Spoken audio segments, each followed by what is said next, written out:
Mr. Funt, what would you do to ensure adequate social services? Thank you. I think we need to, of course, begin by asking which social services are we discussing.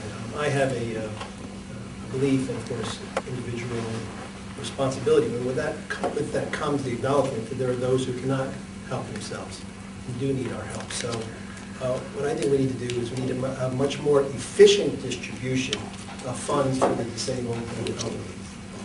It's vital that people in situations like that who cannot help themselves have adequate resources available to them. I think I've been in Newark, the West Ward, which is part of our district. I've spoken with people there, and they are finding it difficult to get the resources and benefits that they're actually entitled to.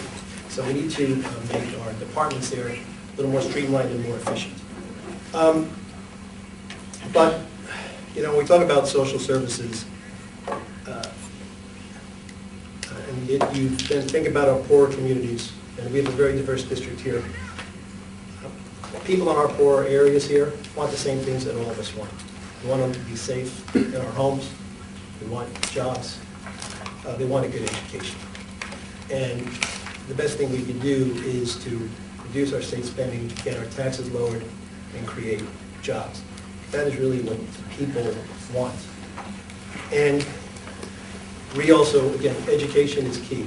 I'm a big advocate for school choice. And Mr. McKeon, when you talk about shameful, to me, you move heaven and earth to get the bond issue on the ballot. Your name is on the Urban Enterprise Zone Scholarship Act, which will actually change people's lives. And that's been on the floor for 2 years, and you haven't moved that to vote. I'd like to see your energies directed to that, so that people who are in failed schools can have a chance to get the opportunity that we all deserve. Mr. Meyerowitz, what would you do to ensure social services? Well, I think the most important social service hasn't been mentioned. And it's not really a social service, but I think the most important social benefit that the state of New Jersey could provide and should protect is the right of people to stay in their own homes at an affordable price and not be taxed out of their homes. Even though it's not a state program, maybe it should be thought of as a state program, that people have the right to stay in their own homes. So that being said, I don't think the people sitting in front of me really should pay for more school construction. I really don't. They spent their whole lives paying taxes for school construction. And that we have to come up with another way to fund school construction if it's really needed. Now, I should remind everyone that the school construction programs have been the worst boondoggles, the worst cost overruns in the history of New Jersey. And just to say we need more schools, we don't always need more schools. We have to do other things. Building more schools is fine when you can afford it. But right now the state of New Jersey is a sinking ship. It's almost as if the Titanic was just struck by an iceberg, and all of a sudden the radio operator on the Titanic gets an SOS from the Lusitania that the Lusitania is sinking. Can they come save them? No, they can't come save them. So the first thing we have to do is decide what programs we really want, make them lean and mean, and then we have to get the state under control, and the state budget under control, and the finances under control. And the irony is, if we had a lean and mean state government, if New Jersey was run like Southwest Airlines, there would be more money for all of the state programs. People would not be shorted the benefits that they deserve. We would be able to pave the streets in gold in New Jersey. But the money is just being dissipated, and it's going up, and no one knows where it is. So I still have 30 seconds, so what else should I say? I would like to say something. One of the things I would like to do as state assemblyman is eliminate some taxes, and the one that bothers me the most is the tax on used cars. Cars are already taxed when they're new, and if we could eliminate that regressive tax, the tax on used cars hurts young people who have to buy a car, it hurts lower income people who buy used cars, it hurts other people who may want to buy a used car and not a used car. So let's start by helping people. One of the first things I do, I have no ties to the car industry, believe me. It makes jobs, and we have to help the people at the bottom, and let's start by helping them by eliminating the tax on used cars. Thank you. Okay.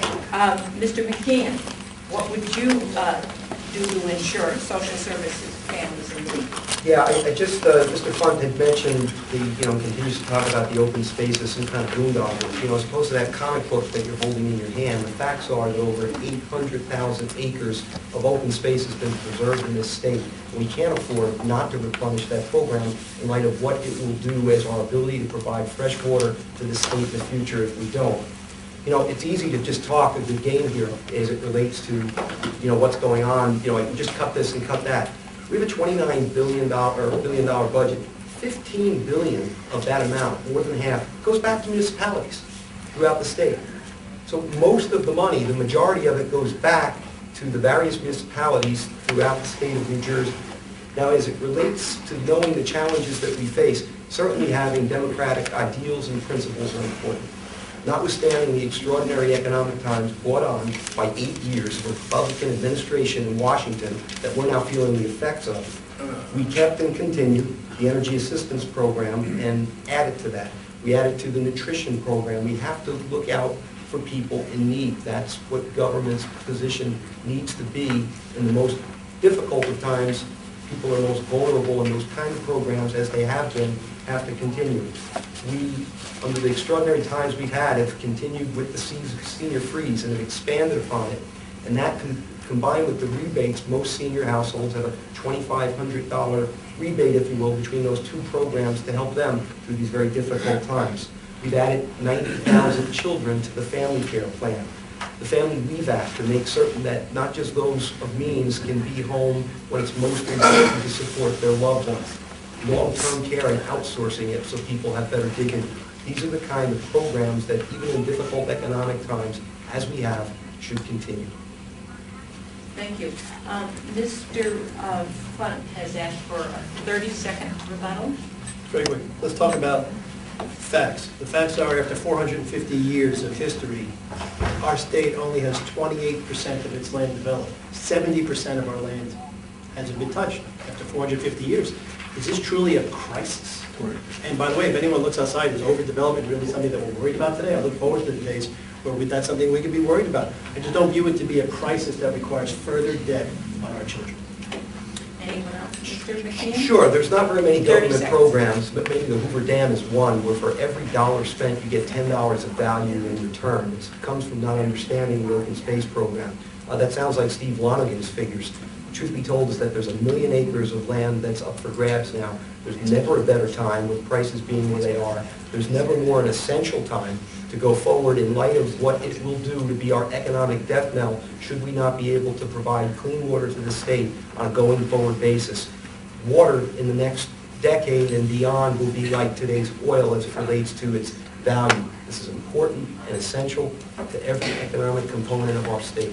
Mr. Meyerowitz, 30-second rebuttal. Okay, I know it doesn't take long for Democrats in New Jersey to blame George Bush for everything.